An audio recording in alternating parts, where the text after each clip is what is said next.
오늘은 저희가 요한계시록 14번째 시간인데요. 5장의 말씀으로 이제 우리가 들어왔습니다. 저희가 지난주에 이제 4장 전체 내용 함께 이렇게 살펴봤었는데, 요한계시록의 특징이 하늘과 땅을 이렇게 왔다 갔다 하면서 이렇게 함께 이렇게 번갈아 가면서 카메라가 이렇게 왔다 갔다 한다 그랬죠. 그래서 이제 1장에서 사도 요한이 자기를 소개할 때는 땅의 모습이 나왔다가 또 하나님으로부터 어떤 그 부름을 받는, 그때는 또 하늘을 향했다가 다시 이제 2장과 3장으로 가면은 이 소아시아에 있는 7교회 땅의 문제를 비춰주다가, 그리고 4장으로 올라갔더니 다시 이제 하늘에 있는 예배를, 이렇게 영광스러운 예배를 이렇게 쫙 보여줬어요. 근데 그 예배를 보여주는 장면을 보니까 하늘의 문이 열리고 이제 사도 요한이 이렇게 올라갔는데, 거기서 보게 된 이 어떤 가장 중요한 어떤 그 장소가 있다면 이 보좌라는 것이었죠. 그 보좌에 앉아 계신 분이 계시는 겁니다. 근데 이제 하늘에 올라가서 제일 먼저 보좌를 보게 되었다라는 것은 땅에서 왕 노릇하는, 왕의 노릇을 하는, 뭐 로마의 황제가 왕 노릇하기도 하고, 오늘 우리로 비유하자면 뭐 돈이 왕 노릇하기도 하고, 때로는 뭐 우리 어떤 뭐 사업장이 왕 노릇하기도 하고, 자녀들이 왕 노릇하기도 하고, 대학의 입시가 왕 노릇하기도 하고 이런데, 그런데 지금 이 사도 요한이 하늘에 가서 딱 보니까 진짜 왕이 따로 있더라 이 말이죠. 이 온 우주를 다스리시는 진짜 왕의 의자가 거기 있는 겁니다. 이 보좌가 있는 거예요. 그리고 그분의 얼굴을 달리 묘사할 방법이 없어요. 그래서 보석처럼 빛나는 모습으로 이렇게 묘사가 되어 있었죠. 그리고 이 보좌 주변에는 또 24개의 다른 보좌가 있어요. 24장로의 모습인데, 이들은 구약의 이스라엘의 12지파, 그리고 신약의 예수님의 12명의 제자를 상징을 해서 말하자면 하나님의 부름을 받은 백성 공동체를 가리킨다. 우리가 이런 이야기 함께 나눴습니다. 보좌에서는 하나님의 음성이 나오기도 하고 또 어떤 그 번개가 치기도 합니다.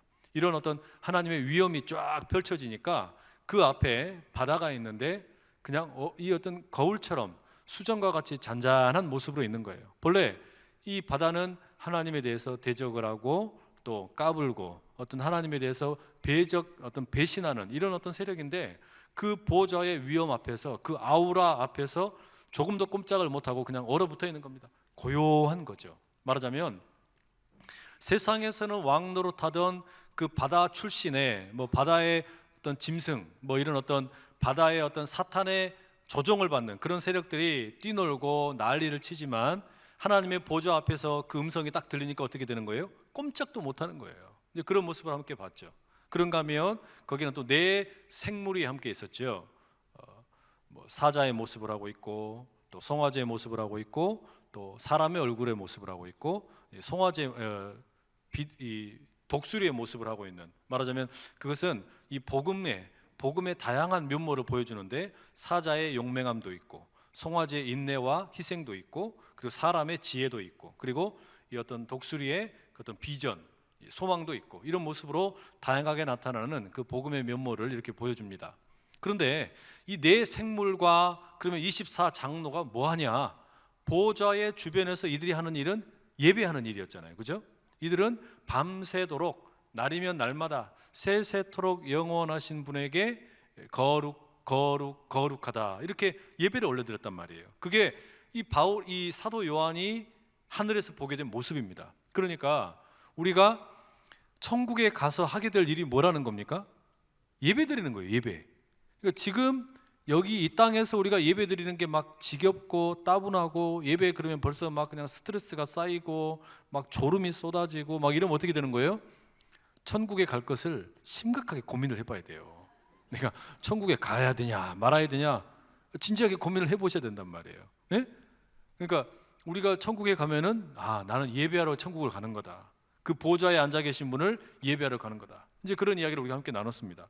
그리고 이제 보좌에서 오늘은 그 보좌에 앉으신 분의 오른손에 들려있는 다른 것으로 초점이 살짝 이동합니다. 여전히 하늘의 이야기죠. 자, 5장 1절 한번 봐보세요. 함께 읽습니다. 내가 봄에 보좌에 앉으신 이의 오른손에 두루마리가 있으니 안팎으로 썼고 7인으로 봉하였더라.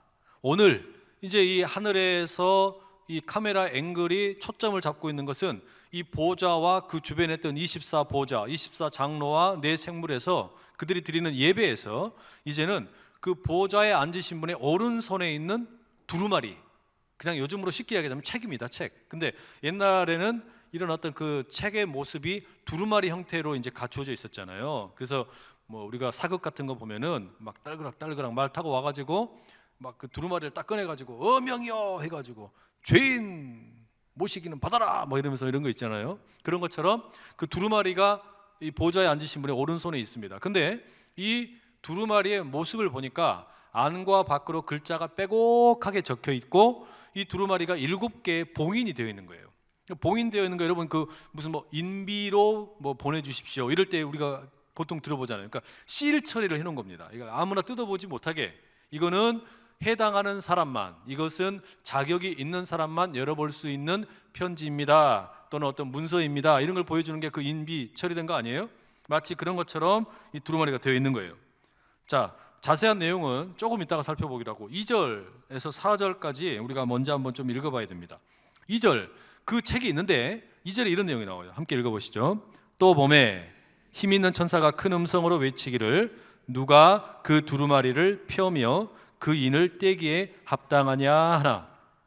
그러니까 이 보좌에 앉으신 분의 오른손에 두루마리가 있는데 천사가, 어떤 힘 있는 천사가 와서 뭐라고 그러냐면 큰 목소리로, 이 큰 목소리라는 것은 어떤 거냐면 모든 사람이 다 들을 수 있을 만큼 명쾌하게 그리고 분명하게 그리고 아주 선명하게 이렇게 이야기를 하는 겁니다. 크게 이야기하는 거예요. 뭐라고 이야기해요? 누가 그 두루마리를 펴며 그 인을 떼기에 합당하냐? 누구에게 그 자격이 있냐 이 말이에요. 이 두루마리를 받아가지고 두루마리를 지금 봉인해 놓은 이 인을 떼어내서 이것을 읽어주고 이것을 실행시킬 수 있는 사람이 누구냐라는 거예요. 이렇게 묻는 겁니다. 자, 그랬더니 이어지는 내용이 뭐라고 나옵니까? 3절에 하늘 위에나 땅 위에나 땅 아래에 능히 그 두루마리를 펴거나 보거나 할 자가 없더라. 그러니까 이게 무슨 이야기예요?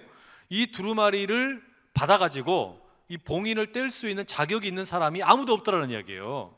이걸 떼서 읽어줘야 되는데 누군가가 이것이 무슨 내용인지를 알려줘야 되는데 이 내용을 알려줄 수 있는 자격 있는 사람이 없어요. 그랬더니 4절에 뭐라고 나옵니까? 사도 요한이 이렇게 반응을 하죠. 4절 한번 읽어보실게요. 4절 시작. 그 두루마리를 펴거나 보거나 하기에 합당한 자가 보이지 아니하기로 내가 크게 울었더니. 자, 그러니까 이제 사도 요한이 그 큰 천사의 음성이 들렸는데 땅에도 하늘에도 이것을 받아가지고 인을 떼어서 읽어줄 사람이 아무도 없다라는 사실 때문에 너무 슬퍼가지고 펑펑 우는 겁니다. 여러분, 이게 지금 4절까지의 내용이에요. 그럼 이제 이걸 우리가 정리를 좀 해봐야 돼요. 5절 이하의 내용을 살펴보기에 앞서서 이 4절까지의 내용에서 우리가 몇 가지 정리해야 되는, 첫째는 뭐냐? 이 두루마리가 뭐냐라는 거예요. 이 두루마리가 뭐냐? 보좌의 오른편에 앉으신 분의 오른손에 붙들려 있는 이 보좌가 뭐냐라는 거예요. 그렇죠? 그 다음에 이 봉인이 되어 있다라고 하는데 이 봉인이라는 게 어떤 것을 의미하는 거냐? 또 이 두루마리에 안과 밖으로 글자가 적혀 있다는데 이건 또 무슨 의미냐? 그렇죠? 그 다음에 이것을 지금 이제 받아가지고 인을 떼어가지고서 읽어줄 수 있는 사람은 도대체 어떤 사람이냐? 이걸 우리가 하나씩 좀 따져볼 필요가 있어요. 자, 그러면 일단 사도 요한이 울었다라는 점부터 한번 생각을 해보세요. 왜 울었을까요? 이 양반이 지금 왜 운 겁니까? 하늘에 올라가가지고 그 보좌의 주변에 네 생물이 하나님께 찬양 올려드리고 24 장로가 엎드려서 하나님께 경배를 올려드리는데 이 사도 요한이 왜 우는 거예요? 우는 이유가 뭡니까? 그 아름다운 하늘의 예배를 받는데, 그것은 사도 요한은 지금 하늘의 예배를 보면서 내가 살고 있는 땅이 전부가 아니라 하늘의 역사가 진짜구나, 이걸 이제 보는데, 그런데 이 하늘의 역사, 하늘의 관점, 역사를 들여다보는 하늘의 관점이라는 것이 더 중요하다는 것을 알게 되었는데, 그것을 자세하게 보여주는 게 뭐냐면 이 두루마리예요.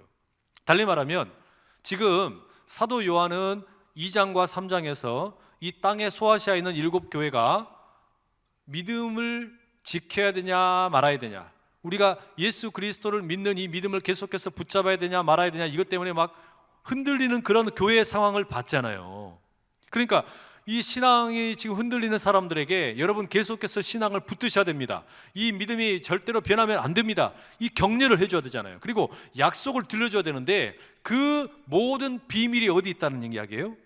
이 두루마리에 있는 거예요. 이 두루마리가 지금 그런 책입니다. 그러니까 정리하자면 이 보좌의 오른편에, 이 보좌에 앉으신 분의 오른손에 들려있는 이 책은 어떤 책이냐면, 쉽게 이야기하면 하나님의 심판과 구원의 계획을 적어놓은 책이에요. 하나님의 심판과 구원의 계획이 이 책 속에 지금 들어있는 겁니다. 그러니까 이 심판과 구원의 계획에 들어있는 내용을 이제 딱 펴가지고 속 시원하게 알면 자기가 뭐 하면 되는 거예요? 땅에 있는 사람들에게 이야기해주면 되는 거예요. 지금 그렇게 해야 되는데, 그걸 알고 싶은데 이것을 받아가지고 봉인을 해제시키고 읽을 수 있는 사람이 아무도 없다 그러니까 지금 눈물이 나는 거예요. 펑펑 우는 거예요. 제가 사실은 지금 이 자리에 있으면서 마음이 상당히 지금 신경이 쓰이는 게 하나 있어요. 이게 뭔 줄 아세요? 설교하려고 이제 딱 나오는데 저기서 물컵을 제가 엎어버리고 왔어요. 물 들어있는 상태로 저기서 컵을 좀 엎어버려가지고 이제 저기서 내가 이걸 닦고 이리 와야 되냐 그냥 와야 되냐, 저 순간에 5초 한 3초 사이에 어마어마한 고민을 많이 했어요. 이게 지금 우리 권사님께서 기도를 하고 계시는데 이걸 닦고 갈 시간이 될까 안 될까 계속해서 이 고민이 막 되더란 말이에요. 이게 시간이 안 될 것 같은데, 그래서 에라 모르겠다 던져놓고 그냥 와버렸거든요. 지금 그래서 저 방석이 다 젖었어요. 뒷수습은 어떻게 되든지 말든지 일단 설교는 해야 되니까. 그런데 여러분, 그러니까 지금 이렇게 제가 오락가락하는 마음으로 지금 막 이걸 내가 가야 되냐 말아야 되냐, 닦고 가야 되냐 말아야 되냐, 이게 막 왔다 갔다 하는 것처럼 성도들이, 이 땅에 있는 성도들이 믿기는 믿기로 했는데, 예수님의 십자가를 믿기로 했는데, 또 그 부활을 믿기로 했는데, 그래서 내가 그리스도인이 되기는 됐는데, 이 로마의 황제 믿지 않으면 경제 활동도 제대로 못한다 그러지, 또 이단에게 예배를 드려야만 무슨 무역의 권리를 준다 그러지, 또 무슨 니골라당에 쳐들어오지, 이세벨의 무리가 위협을 하지, 막 이러니까 이 성도들의 삶이라는 게 피폐해지기도 하고 믿음도 흔들리고, 아이고야 그냥 나 예수 안 믿어버릴란다 이런 사람도 생기고, 이게 너무너무 혼란스러운 거예요. 이들에게 지금 사도 요한이 뭐라 그랬어요? 끝까지 견뎌라, 예수님께서 다시 오신다, 이야기 계속해서 들려줬잖아요. 그런데 그것을 더 자세하게, 더 분명하게 들려주는 그 내용이 지금 어디 있다는 겁니까? 이 보좌에 앉으신 분의 오른손에 들린 이 두루마리 속에 있다는 거예요. 그러니까 여러분, 지금 이 두루마리의 내용을 알고 싶은 거죠. 자, 그러면 그 두루마리가 안과 밖으로 가득하게 적혀 있다라는 건 무슨 의미일까요? 왜 안과 밖으로 적혀 있다라고 이 성경이 이야기합니까? 5장 1절에 그랬잖아요. 내가 보매 보좌에 앉으신 이의 오른손에 두루마리가 있으니 안팎으로 썼고, 이렇게 했단 말이에요. 안팎으로 썼다. 이 두루마리에 안과 밖으로 다 써놨다라는 거예요. 그러면 여러분 보세요. 밖에도 지금 기록되어 있는 내용이 있으니까 이 봉인된 걸 뜯지 않아도 내용을 볼 수 있어요, 없어요? 있다는 이야기예요. 그런데 안팎으로 썼다라는 이야기는 우리가 미루어 짐작을 해보건대 밖에서 볼 수 있기는 있지만 이 내용을 완벽하게 알려면 어떻게 되는 겁니까? 그러면 이제 안에 있는 것까지 다 읽어야 되는 거예요. 이게 무슨 이야기냐? 여러분, 지금 이 성도들의 상황을 한번 가만히 보세요. 성도들은 지금 구원이 예수 그리스도를 믿음으로 이미 시작되었다라는 것을 이제 알게 되었어요. 그러나 이 구원이 아직 완성이 되지 않아서 문제인 겁니다. 그렇지 않습니까? 우리도 마찬가지예요. 우리도 예수님을 믿어서 내가 구원을 받았다, 구원의 과거 시제가 있어요. 그러나 구원은 그렇게 과거에 구원을 받았다라는 것으로 완성되는 것이 아니고, 동시에 지금도 현재도 우리는 구원을 받고 있는 중이고, 동시에 아직 구원은 완성되지 않아서 미래에 완성될 것이다. 이거 로마서를 열심히 공부한 우등생들께서는 이걸 가리켜서 우리가 뭐라 그랬어요? 구원의 3시제라 그랬어요. 구원의 3시제. 구원이라는 게 과거와 현재와 미래의 시제가 다 있다. 그래서 우리는 이미 구원 받았고 지금도 구원을 받고 있는 중이고, 그리고 미래의 구원이 완성될 것이다, 이렇게 말했단 말이에요. 이게 무슨 이야기냐면, 예수님이 이 땅에 오심으로 하나님의 나라가 시작이 되었어요. 그러나 그 하나님의 나라가 아직 완성이 되지 않았다는 이야기입니다. 언제 완성이 돼요? 예수님이 다시 오실 때, 그러니까 예수님이 초림하심으로 하나님의 나라가 시작이 되었어요. 달리 말하면 구원이 시작이 된 거예요. 이 구원의 계획이 시작이 되었어요. 그러나 이 구원의 계획의 완성은 예수님이 다시 오실 때, 그때 비로소 온전하게 완성이 된다라는 말입니다. 그러니까 내가 예수님의 십자가를 믿는다, 내가 예수님의 부활을 믿는다, 그게 뭐예요? 두루마리의 바깥에 있는 글자를 보고 읽을 수 있다라는 이야기입니다. 그러니까 두루마리에 적혀있는 바깥에 있는 글자만 읽어도 예수님의 십자가의 죽으심과 부활하심으로 나를 향한, 우리 가족을 향한, 이 온 세상 사람들을 향한 하나님의 구원 계획이 시작이 되었구나라는 것은 알 수는 있어요. 그런데 이것이 이제 어떻게, 이 역사의 미래가 어떻게 전개될 것이냐, 그리고 현재는 내가 어떻게 살아야 할 것이냐, 여기에 대해서 완전한 스케일로 아는 것은 지금 이 두루마리의 안에 있는 내용을 읽어야 가능하다는 이야기예요. 그게 그래서 안과 밖에 적혀 있다라는 내용이에요. 자, 그러면 세 번째 생각해야 되는 건 뭐냐? 그러면 7개의 인으로 봉인을 해놨다라는 건 뭐냐라는 거예요. 이 7개의 봉인을 왜 해놨냐? 왜 1개가 아니고 7개나 해놨냐라는 거예요. 뭐 하려고 그렇게 7개로 봉인을 해놨을까요? 이것도 여러분 여러 가지 우리가 학자들이 연구를 많이 했어요. 참 감사해요. 우리 연구할 필요가 없어. 다 연구해놨어요. 우리는 그러니까 그 양반들이 연구해놓은 거 가져다가 읽어서 저는 그냥 이야기만 해드리면 돼요. 제일 신빙성 있는, 제가 읽어본 여러 주석들이나 연구했던 내용들 가운데 가장 신빙성 있어 보이는 건 이런 겁니다. 로마 시대에는 그 유언장이 있는데, 유언장을 작성을 할 때는 이제 돌아가시기 전에 유언을 남기시는 분이 유언을 할 때 이게 효력을 발휘하려면 7명의 증인이 필요했대요. 그럼 7명의 증인이 보는 앞에서 이제 그 유언장을 쓰고, 그 다음에 그 두루마리를 이렇게 쫙 말아가지고 어떻게 해야 돼요? 이 책에다가 봉인을 하는 것처럼 하나, 둘, 셋, 넷, 다섯, 여섯, 일곱, 이렇게 꼼꼼하게 7개로 봉인을 했답니다. 그리고 나서 이제 이 유언을 남기신 분이 어떻게 되세요? 이제 돌아가시면 그때 이제 이 유언장을 집행을 하는 사람이 이 봉인을 하나씩 뜯어가지고 이제 내용을 알려주게 되는 거죠. 자, 그러면 여러분 보세요. 이때 유언장에 적혀 있는 대부분의 내용은 무엇입니까? 우리가 일반적으로 유언의 내용은 대부분 다 뭐예요? 네? 상속의 문제예요. 상속의 문제. 대부분 유언장에 남기는 것은 상속의 문제예요. 그러니까 예를 들어서 우리가 유언을 남기지 않고 죽게 되면 어떻게 되냐? 그냥 민법상이나 상법상이나 이런 그냥 일반 법상에서 이 어떤 그 상속의 어떤 조건을 따라서 이제 그냥 이루어지게 되잖아요. 근데 그런 법이 아니라 유언의 효력을 발휘하게 해가지고 이렇게 해주십시오라고 하면 어떻게 되는 거예요? 그대로 이제 집행을 하면 되는 거예요. 그러니까 유언의 내용이 담겨 있는 유언장에는 대부분 상속의 문제가 되어 있어요. 그죠? 그러니까 거기에는 무슨 이런 건 없어요. 예를 들어서 지금 현재 살고 있는 여자는 내 아내가 아니요. 이런 건 없어요. 대부분 뭐가 들어있냐면은 상속을 어떻게 해주십시오. 내게 남겨진 재산을 이렇게 처분해 주십시오. 이게 보통 들어있는 내용이란 말이에요. 그러니까 여러분이 예를 들어가지고 돈이 좀 많다고 생각해 보세요. 돈이 없으면 상속에 대해서 이야기할 거리가 없죠. 굳이 유언장 쓸 게 없잖아요. 남겨줄 게 없으니까. 근데 여러분이 예를 들어서 한 100억 있다. 100억 있으면 이거는 신경이 좀 쓰이지 않습니까? 이걸 어떻게 논아줘야 될 건가 신경이 쓰인단 말이에요. 그죠? 거기다가 유언장을 쓰시는 거예요. 7명의 증인을 모아놓고 거기다 유언장을 다 쓰셨어요. 그 다음에 봉인을 7개를 딱 했습니다. 그리고 이제 돌아가셨어요. 안녕히 가십시오 하셨단 말이에요. 그리고 난 다음에 이제 이거를 집행자가 이걸 하나씩 다 뜯었어요.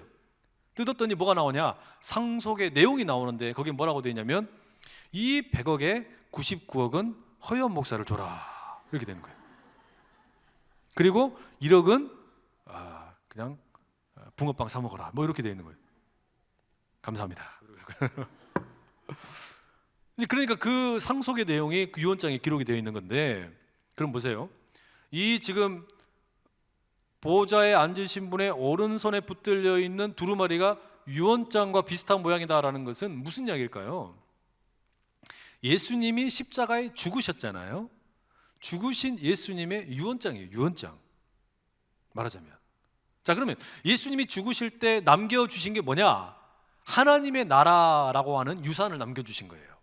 하나님의 나라라는 유산, 구원이라는 유산을 남겨주신 거예요. 그러니까 이 하나님의 나라를 누가 유업으로 받을 수 있느냐, 누가 유산으로 받을 수 있느냐, 이거를 지금 기록을 해놓은 거란 말이에요. 누가 하나님의 나라에 들어갈 수 있느냐, 그 명단, 말하자면 그 어떤 조건, 이걸 지금 적어 놓은 거예요. 그러니까 이거 여러분 지금 중요해요, 중요하지 않아요? 엄청나게 중요하죠. 이빨이 중요한 거예요. 이거는 그냥 대충 중요한 게 아니에요. 겁나게 중요한 거예요. 그래서 여기에 있는 이 7개 봉인을 딱 뜯었을 때 거기에 보면은 이제 하나님의 나라, 예수님이 이야기했던 하나님의 나라가 이렇게 완성이 되는 거구나, 이게 유산으로 남겨주신 거구나, 유언으로 남겨주신 거구나, 그 비밀이 거기에 들어있단 말이에요. 그러니까 이 비밀을 지금 봉인되어 있는 내용인데, 이것을 하나씩 다 뜯어내면 이제 그냥 예수님의 십자가와 부활에 대해서만 알고 있었던 내용보다 더 깊은 내용을 이렇게 하면 이렇게 되는 거구나, 요거 내용이 이제 들어있는 거예요. 그러니까 이거 알아야 돼요, 몰라야 돼요? 알아야 되는 거예요. 알아야 되는 거예요. 근데 이거를 자꾸 저희 성은 이시요, 이름은 많이, 이 선생님께서 자꾸 자기가 이거를 가르쳐 준다고 이렇게 하니까, 이런 이야기는 신천지에 가서는 절대 배우실 수가 없어요. 신천지에 계신 분들 혹시 계시거든 빨리 이쪽으로 오셔서 개종하시기를 축복합니다. 그러니까 이제 이런 이 내용이 들어있는 거예요. 그러니까 울만 하잖아요 지금. 왜요? 이렇게 중요한 내용이 들어있는데 지금 이 힘 있는 천사가 와서 뭐라 그랬습니까? 이 두루마리를 취해가지고 봉인을 뜯어서 읽어줄 수 있는 자격 있는 사람이 누구냐? 그랬더니 있다고요? 없다고요? 하늘에도 없고 땅에도 없답니다. 그러면 다시 물어볼게요. 하늘에도 없고 땅에도 없다고 할 때 거기에 이만희가 들어갈까요? 안 들어갈까요? 박옥수는 들어갑니까? 안 들어갑니까? 유병헌은 들어갑니까? 안 들어갑니까? 다 들어가요. 그 양반들 거기에 다 속하는 거예요. 그러니까 그분들이 내가 이 봉인을 뜯어가지고 여러분들에게 여기에 기록되어 있는 하나님 나라를 유산으로 받는 방법을 가르쳐 주겠습니다. 그러니까 구원파에서는 지금도 그 성경 세미나를 하잖아요. 죄사함과 거듭남의 비밀, 그 주제로 보통 이렇게 체육관 빌려가지고 해요. 박옥수 이렇게 해가지고 그 이름 많이 나옵니다. 이요한, 이름이 요한은 거의 극단적이에요. 좋은 것이든지 나쁜 것이든지 거의 그렇게 많이 쓰입니다. 그리고 또 누굽니까? 이만희, 이분도 자기가 그거 뜯어서 가르쳐 주겠다고 했던 거 아니에요? 그러죠? 이런 게 이상하게 근데 다 이상하게 한국 사람이 많아요. 외국의 사람들보다 한국 사람들이 많은 거예요. 그래서 이 한국 사람들이 이런 거를 잘해요. 그래가지고 이런 구원자가 되겠다고 떠드는 사람들이 많은 거예요. 그래가지고는 심지어는 막 이제 수출도 하고, 요즘에 이민교회도 이 신천지가 상당히 심각한 문제를 일으키고 있다고 그러잖아요. 하여튼 좋은 걸 수출해야 되는데 별로 좋지 않은 걸 수출을 해가지고 문제 아닙니까? 자, 이렇게 해서 사도 요한이 울었는데 울만하죠, 그죠? 그래서 4절에 뭐라 그랬어요? 그 두루마리를 펴거나 보거나 하기에 합당한 자가 보이지 아니하기로. 없어요. 아무도 없어요. 내가 크게 울었더니. 자, 그 다음에 이제 어디로 넘어가요? 이제 5장으로 넘어가시면 됩니다. 5절로. 자, 5절 함께 읽어보시겠습니다. 5절 시작. 장로 중에 한 사람이 내게 말하되 울지 말라. 유대 지파의 사자 다윗의 뿌리가 이겼으니 그 두루마리와 그 7인을 떼시리라 하더라. 자, 이건 무슨 이야기냐면, 이 사도 요한이 거기서 보좌에 앉아 계신 분을 향해서 내 생물이 예배를 하고 또 24 장로가 막 예배를 드리는 이 광경을 보면서 너무나 기가 막힌 하늘의 예배 가운데 막 그냥 감격해가지고 막 구원하심이 보좌에 앉으신 이에게 세세토록 영원할지어다.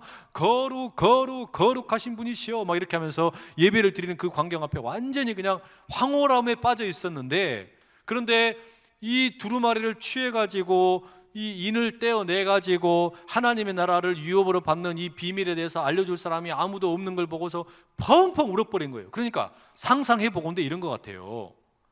예배를 열심히 드리고 있는 장로님들이 찬양을 막 하시면서 막 할렐루야 할렐루야 막 이렇게 찬송을 하고 있는데 갑자기 옆에서 막 이렇게 울고 있으니까 이거 어떻게 해야 돼요? 너는 도대체 왜 울고 있냐? 그러니까 가서 달래면서 이야기 들어보니까 이거를 가르쳐주는 사람이 아무도 없습니다. 그랬더니 뭐라 그래요? 이야기하기를 유대 지파의 사자 다윗의 뿌리가 이겼으니. 이게 무슨 이야기입니까? 유대 지파의 사자라는 표현은 어디에 나오는 거예요? 이게 창세기 49장에 나오는 겁니다. 그 야곱이 12 아들들을 축복할 때 유다를 향해서 뭐라 그래요? 너는 사자와 같은 용맹함이 있구나 이렇게 칭찬을 했었죠. 그리고 다윗의 뿌리 그랬잖아요. 다윗의 뿌리. 다윗의 뿌리는 이사야 11장에 나오는 표현이에요. 이 두 개는 다 뭘 가리키는 거냐면 그 메시아를 가리키는 겁니다. 메시아. 그러니까 유다의 자손에서 다윗의 뿌리에서 이제 이 메시아가 오신다.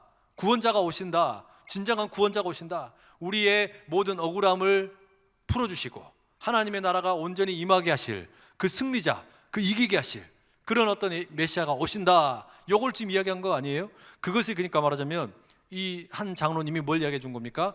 구약에 예언되어 있는 그 메시아가 뭐라 그래요? 이겼다. 이겼다. 근데 이겼다는 말 그리고서 뭐라 그러냐면 두루마리와 7인을 떼시리라. 그러면 그 메시아가 이겼다라고 말하는데 요 이겼다라는 말은 무슨 말이 될까요?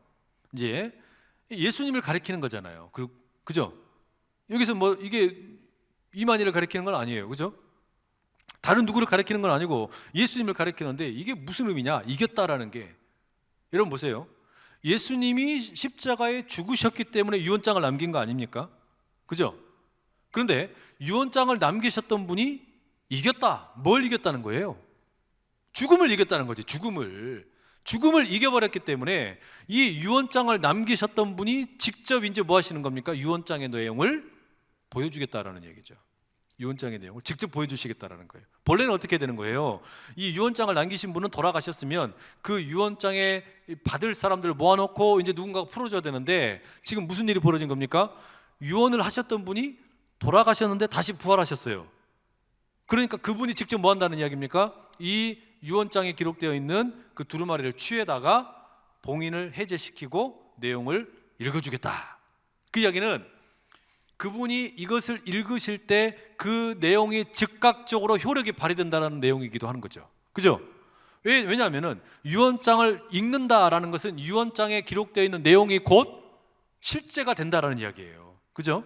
그러니까 그 내용이 지금 이 이기신 분이 읽을 때 실제가 되는 거예요. 실제가 실행이 되는 거예요. 직접 그 예수님이 이것을 취하셔서 하나씩 뗄 때마다 그 구원의 계획, 하나님의 심판과 구원의 계획이 점점 더 실제가 되어가는, 그것이 점점 더 완성되어가는 것을 보여준다라는 이야기예요.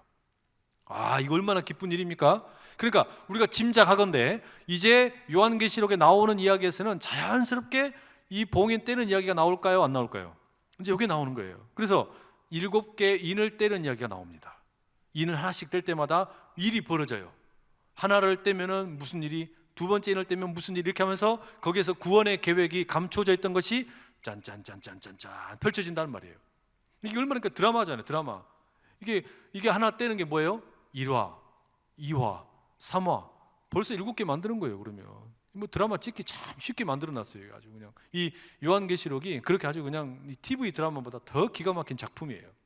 자, 그렇게 5절이 끝납니다. 그 다음에 6절과 7절은 우리가 함께 읽어보겠습니다. 6절, 7절 시작. 내가 또 보니 보좌와 내 생물과 장로들 사이에 한 어린 양이 서 있는데 일찍이 죽임을 당한 것 같더라. 그에게 7뿔과 7눈이 있으니 이 눈들은 온 땅에 보내심을 받은 하나님의 7 영이더라. 그 어린 양이 나와서 보좌에 앉으신 이의 오른손에서 두루마리를 취하시니라. 자, 이제 무슨 일이 있냐? 그렇게 해서 그 유다의 사자 다윗의 뿌리, 그가 이기셨으니 그가 7인을 떼고 읽어줄 것이다. 그러면 그 하나님 나라의 유업을 받게 되는 내용이 이제 실제적으로 이루어지게 될 것이다. 이 얘기를 딱 했단 말이에요. 장로님 중에 한 명이. 그때 이제는 어떻게 되냐? 지금까지 등장하지 않았던 새로운 인물이 등장을 하는 겁니다. 지금까지 하늘에 카메라에 잡혔던 거 뭐가 나왔어요? 보호자가 나왔었죠. 보호자에 앉으신 분이 나왔죠. 그리고 네 생물이 나왔죠. 24 장로가 나왔어요. 그리고 사도 요한이 그들이 예배드린 걸 봤어요. 그렇죠? 그런데 이렇게 이제 두루마리에 대한 이야기가 딱 나오더니 갑자기 어린 양이 무대 뒤에서 천천히 막 이렇게 걸어 나오는 거예요. 걸어 나오는 거예요. 그래가지고 그 보호자와 네 생물과 24 장로 사이에 딱 서 있는 겁니다. 어린 양이 서 있는 거예요. 여러분, 이게 지금 그러니까 말하자면 드라마에 보세요. 딱 보세요. 누가 이 두루마리를 취해서 7인을 떼어가지고 읽어줄 수 있을까? 아무도 없네. 그래가지고 엉엉 울었어요. 24 장로가 다윗의 뿌리, 유다의 사자, 그가 이겼으니 그가 이것을 읽어줄 것이다. 그랬더니 어떻게 되는 거예요? 바로 그가 무대 뒤에서 딴딴딴딴딴딴 무대 정면으로 나오는 거예요. 무슨 이야기인지 이해되시죠? 이런 지금 말하자면 이 어떤 연극 무대 같은 누군가를 소개해주고 그가 소개를 받아서 이렇게 딱 나오는 거예요. 그러니까 이 어린 양이 지금 누구겠어요? 그 유다의 사자, 다윗의 뿌리, 그 이긴 자, 이렇게 등장을 하는 겁니다. 그러니까 이긴 자로 어린 양이 나오셨어요. 자, 근데 어린 양 그러면 여러분 어떤 느낌을 받습니까? 연약한 느낌이잖아요. 근데 이 6절에 뭐라고 기록되어 있어요? 한 어린 양이 서 있어요. 그 다음에 뭐라고 되어 있냐면 일찍이 죽임을 당한 것 같더라. 이 표현은 죽인 것 같더라, 죽임을 당한 것 같더라, 그냥 쉽게 이야기해서 죽었던 것 같더라 이야기예요. 죽었던 것 같더라. 그러니까 죽임을 당했던 흔적이 있다 이야기예요. 죽임을 당했던 흔적이 있더라. 말하자면 이건 뭐에다 우리가 생각을 해보면 되냐면 요한복음에 보면 20장인가요? 예수님께서 이제 부활의 몸이 되셔가지고 제자들에게 나타나셨잖아요. 그리고 도마에게도 나타나셨을 때 이 십자가에 박히셨던 손도 보여주시고 옆구리에 창을 찔렀던 흔적도 보여주시고 또 못 박힌 이 발도 보여주시고 이렇게 보여주시잖아요. 그게 뭡니까? 죽임을 당한 흔적이에요. 그러니까 이 어린 양이 나오는데 어린 양에게 죽임을 당한 흔적이 있더라 이 이야기예요. 죽임을 당한 흔적이 있더라. 자, 그러면 말이 통하죠.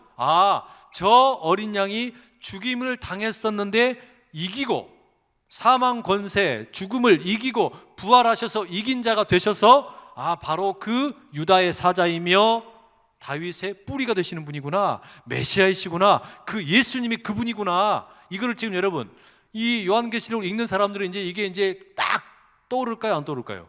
이게 딱 캐치가 되는 거예요. 죽임을 당한 것 같은 흔적이 있으신 분, 그러면 우리 예수님 십자가에 죽으셔서 그 흔적이 남으셨던 분. 언제 누가 그러시더라고요. 제 손바닥에 점이 하나 있다고. 우리 목사님은 손에가 십자가 흔적이 있다고. 누가 여기 이렇게 있어요. 이렇게 쫙.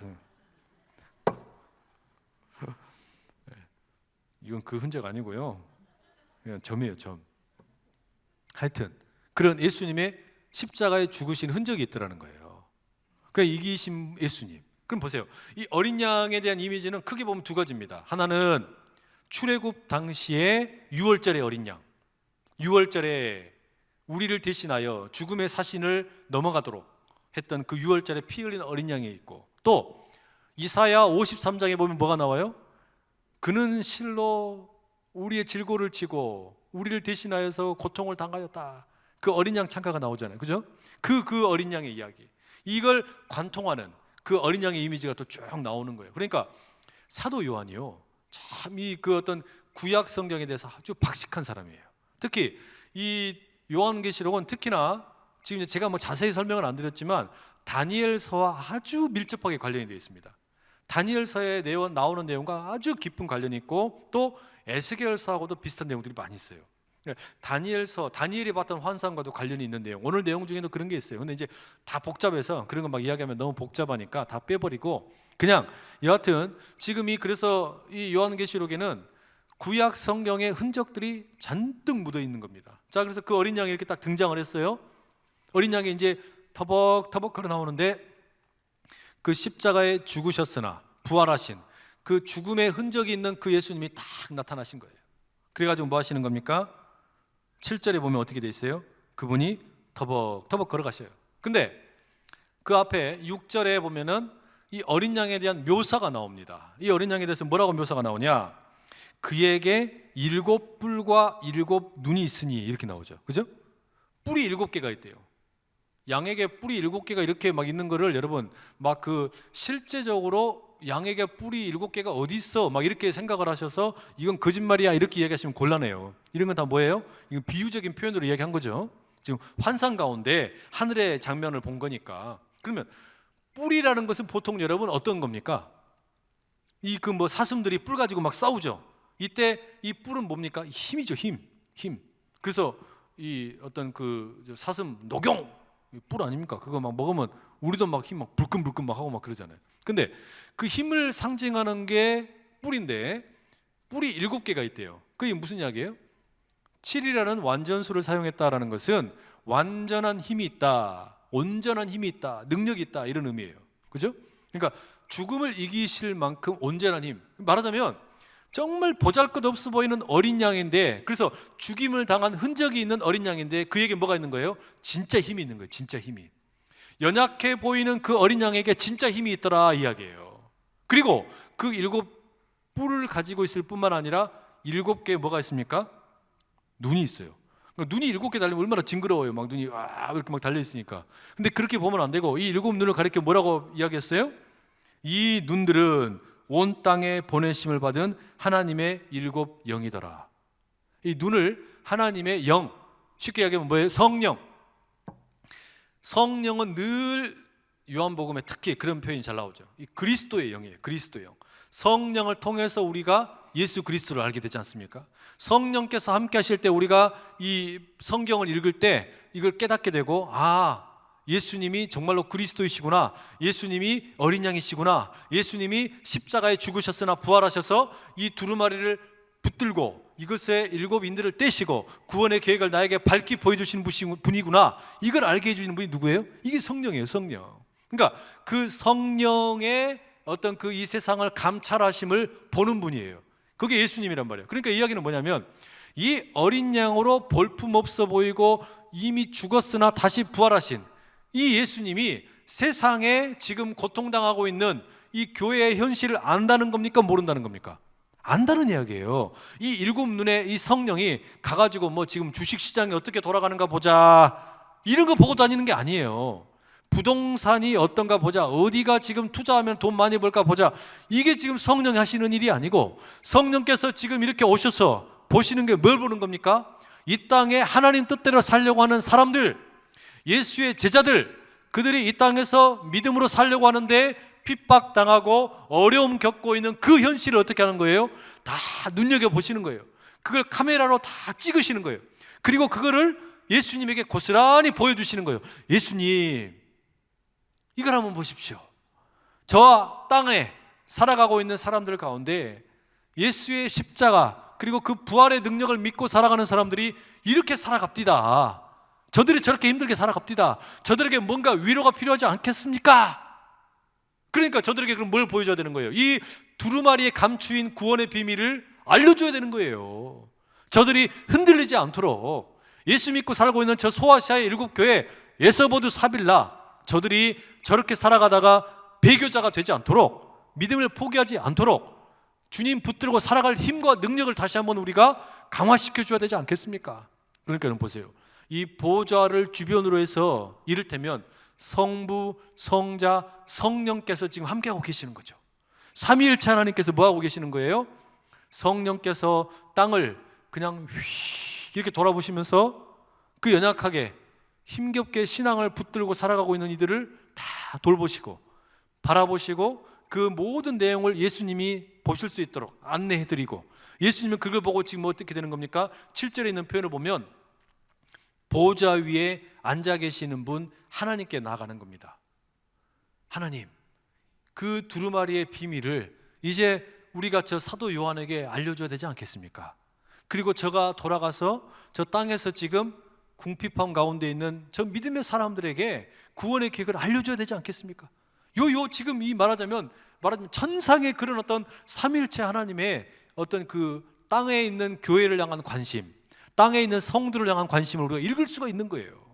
여러분, 이게 그러니까 단지 호기심을 자극하는 게 아니고, 이게 미래에 뭐 어떤 일이 벌어질 것인가, 그냥 어떤 그 미래를 예측하는 차원의 문제가 아니고 오늘 믿음으로 살아가려고 하는 사람들을 향한 하나님의 관심, 하나님의 위로, 이게 지금 이 속에 다 녹아있다는 이야기예요.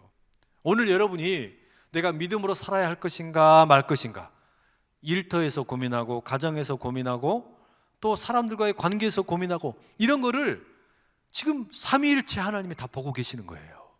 그리고 뭐 하시는 거예요? 어떻게 저들을 우리가 응원을 할까? 어떻게 저들을 다시 구원의 백성으로 그 구원을 포기하지 않고 살아가도록 우리가 붙들어 줄까? 이게 지금 삼위일체 하나님이 하늘에서 보이지 않게 이 역사의 주관자 되시는 분이 함께하고 계신다는 이야기예요. 여러분, 이 믿음이 꼭 있으실 수 있기를 축복합니다. 그 내용이 이제 쫙 펼쳐질 거예요. 그거는 to be continued. 다음 시간에 기도하겠습니다. 사랑하는 아버지 하나님, 이 추운 날씨 가운데도 주의 백성들 함께 모여 찬양하며 기도하며 아버지의 말씀 듣게 하여 주시니 감사합니다. 이 땅 가운데 믿음의 사람으로 살아간다는 것이 때때로 참 힘겹고 어려울 때가 많은데, 그때마다 우리를 향하여 그 믿음 변치 않고 지키며 살아가도록 붙드시고 도우시고 힘과 용기를 주시는, 보이지 아니하시나 우리 등 뒤에서 응원하고 계시는 그 하늘의 역사를 붙들며 살아가는 우리 모두 다 되게 하여 주시옵소서. 예수 그리스도 이름으로 기도드립니다. 아멘.